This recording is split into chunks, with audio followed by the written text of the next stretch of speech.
Pooja room cleaning வீடியோஸில் இது part 2 video. Part 1 வீடியோவோட லிங்க் வந்து டிஸ்கிரிப்ஷன் பாக்ஸில் இருக்கும், செக் பண்ணி பார்த்துக்கோங்க. இப்போ எல்லா திங்ஸையும் வெளியே எடுத்துகிட்டு நீங்கள் நோட் பண்ணி பார்த்தீங்கன்னா கண்டிப்பாக ஒரு மைல்டான டஸ்ட் இருக்க தான் செய்யும். அதனால தான் வீக்லி ஒன்ஸ் இது மஸ்ட்டு, கண்டிப்பாக க்ளீன் பண்ணிடுங்க அப்படின்னு சொல்கிறது. எல்லா திங்ஸையும் எடுத்துட்டிங்களா, இது எல்லாத்தையும் திரும்ப எப்போ அசம்பிள் பண்ணுறது அப்படின்னு பயப்பட வேண்டாம். எல்லாமே ஒரு பிளேட் வச்சு தானே நம்ம பூஜா ரூமில் வச்சுருக்கோம். டக் டக் டக்குன்னு வெளியே எடுத்துகிட்டு நம்ம கடகடன் தொடச்சி எடுத்துடலாம். பூஜா ரூம் எப்போவுமே ஒரு வாசனையோடு இருக்கணும்னா இந்த மஞ்சள் பொடியை வீட்லேயே ரெடி பண்ணி வச்சுக்கோங்க.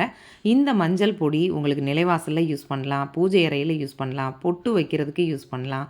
இந்த மாதிரி எல்லா ஆங்கிள்லேயும் யூஸ் பண்ணும்போது வீடே அந்த வாசனை கோவில் போல் இருக்குங்க. இந்த மஞ்சள் பொடி எப்படி ப்ரிப்பேர் பண்ணுறதுன்ற வீடியோ லிங்க் டிஸ்கிரிப்ஷன் பாக்ஸில் இருக்குது, செக் பண்ணி பார்த்துக்கோங்க. இந்த மஞ்சள் பொடியில் வாசனைக்குரிய அத்தனை பொருளுமே நம்ம மிக்ஸ் பண்ணி தான் அரைச்சிருப்போம்.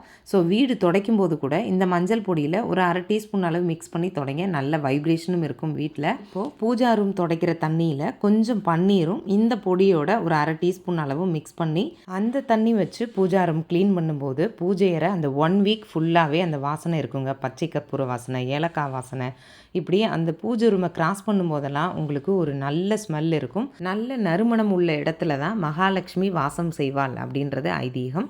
அதனால தான் சொல்கிறேன், நமக்கு பணம் வந்து வரவுக்கும் செலவுக்கும் சரியாக இருக்குது, கையில் தங்கவே மாட்டேங்குது அப்படின்றவங்கெல்லாம் கண்டிப்பாக இந்த பொடியை யூஸ் பண்ணி பாருங்கள். வீடே ஒரு நல்ல ஒரு ஸ்மெல் இருக்கும்போது மனசும் லேசாக இருக்கும், நம்மளோட புத்தியும் சரியாக யோசிக்கும், பணவரவும் அதிகரிக்கும். இத்தனை பெனிஃபிட் இருக்குங்க இந்த வாசனையில். தொடச்ச தண்ணீரை கீழே ஊற்றிட்டு வேறு தண்ணீர் ஃப்ரெஷ்ஷாக எடுத்து அதுலேயும் கொஞ்சம் பன்னீரும் இந்த பொடியும் போட்டு ஃபோட்டோஸ் எல்லாத்தையுமே தொடச்சி எடுத்துருங்க. அப்போ தான் ஃபோட்டோஸும் மனமாக இருக்கும். இப்போ நீங்கள் பார்க்குற இந்த பொடி வந்து எனக்கு 3 மாதத்துக்கு வரும். தாராளமாக யூஸ் பண்ணாலே 3 மாதத்துக்கு வரும். அதனால தான் சொல்கிறேன், இந்த பொடியை ஒன்ஸ் நீங்கள் ரெடி பண்ணி வச்சுக்கிட்டிங்கன்னா கடகடன் வேலை முடிஞ்சிடும். இந்த பொடி கூடவே கொஞ்சமாக தண்ணீருக்கு பதிலாக பன்னீர் மிக்ஸ் பண்ணி ஃபோட்டோஸ்க்கு பொட்டு வைங்க. சாமி ஃபோட்டோகளுக்கு பொட்டு வைக்கும்போது மோதிர விரல் யூஸ் பண்ணி பொட்டு வைங்க.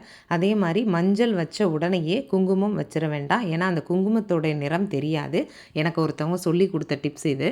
ஒரு 5 செகண்ட் விட்டுட்டு கொஞ்ச நேரம் கழித்து அந்த குங்குமம் வைக்கும்போது அந்த மஞ்சளில் அந்த குங்குமம் நிறம் தெளிவாக அழகாக இருக்கும். பார்ட் 3 வீடியோவில் சிலைகளை எப்படி பராமரிக்கிறது, எப்படி அபிஷேகம் பண்ணி வைக்கிறது அப்படின்றதெல்லாம் நம்ம டிஸ்கஸ் பண்ணலாம். கமெண்ட்டில் க்ரீன் கலரில் இருக்கிறது என்னது அப்படின்னு ஒரு சகோதரி கேட்டிருந்தாங்க. அது பச்சை குங்குமம்.